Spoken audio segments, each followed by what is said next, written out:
na mga kaibigan, ladies and gentlemen, magsisimula na ang ating conditional auction. At ang item na mapapalalunan, isang diamante ang nagkakahalaga ng 3 milyong Jenny. Siyempre, kasama ang presyo ng tindahan na pinagbilhan nito. Ang kondisyon namin, walang iba kundi bulong braso. Ang unang makakatalo sa batang ito mananalo ng diamante. 10,000 Jenny lang ang bayad para makasubok. Ngayon mga kaibigan, kung handa na kayo, simulan na ang auction! Alas, ako na mauna! Dali ako! Ako rin! Okay, walang tulakan. Pumila lang po tayo. Pigilan mo ang lakas mo para tumapat sa mga makakalaban mo. Bago mo ipanalo, magpanggap kang nahihirapan ka. Okay, sige. Ikaw ang mauna. Kailangan nyo nang bayaran yung entrance fee ngayon. O ito, 10,000 Jenny. Salamat, kuya. Sige, lapit ko na sa mesa. Ngayon, maghawak kamay kayo. Basta tandaan mo yung sinabi ko sa'yo. Humanda na kayo! 1 round lang bawat subo! Ready? Go!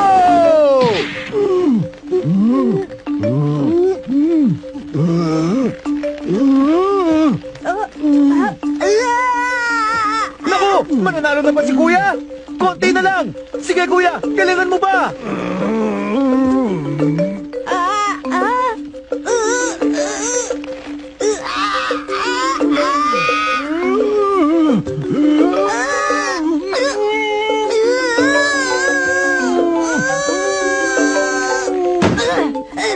Sayang naman! Putik na siyang manalo doon! Oo, nakakaya natalo ako sa bata.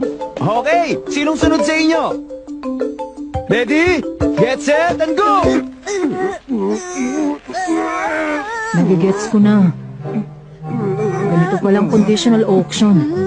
Kaya lang, para makaabot ng 8.9 billion, kailangan niya manalo ng 889,999 times. Yaman! Sayang, talo pa rin! Okay, sinong sunod?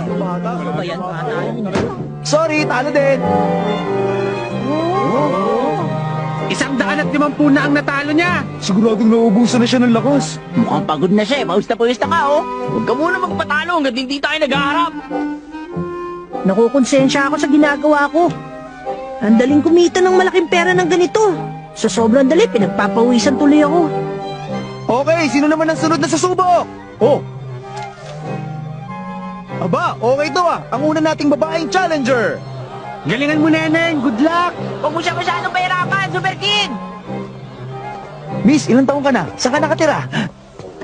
Mayain ka, no? Maglaban tayo ng patas. Oo.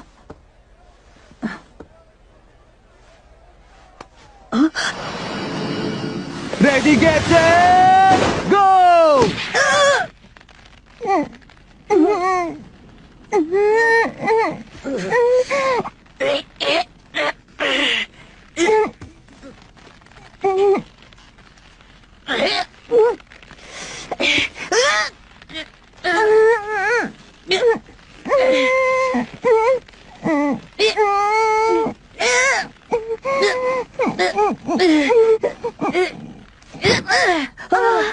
Naku, sayang yun! Muntik na sana!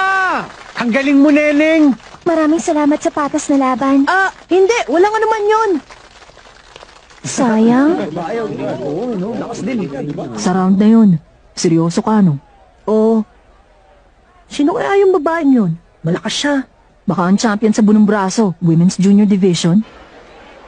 Kamusta naman? Natalo ko. Malakas siya. Ang maliit na batang yun. Gusto ko pa naman sana. Yung diamante. Sana ginamit mo yung kaliwang kamay mo. Oo nga. Bakit hindi mo ginamit yung mas malakas mong kamay? Oo nga no. Kanang kamay kasi ang ginamit niya kaya ganun. Pwede ko pa ba siyang hamunin ulit? Hindi pwede, wala nang oras. May trabaho pa tayo. Oo nga. Saka hindi tamang bumili at maghirap para sa gusto mo. Mga professional na magnanakaw tayo. Kapag may gusto tayo, kukunin natin.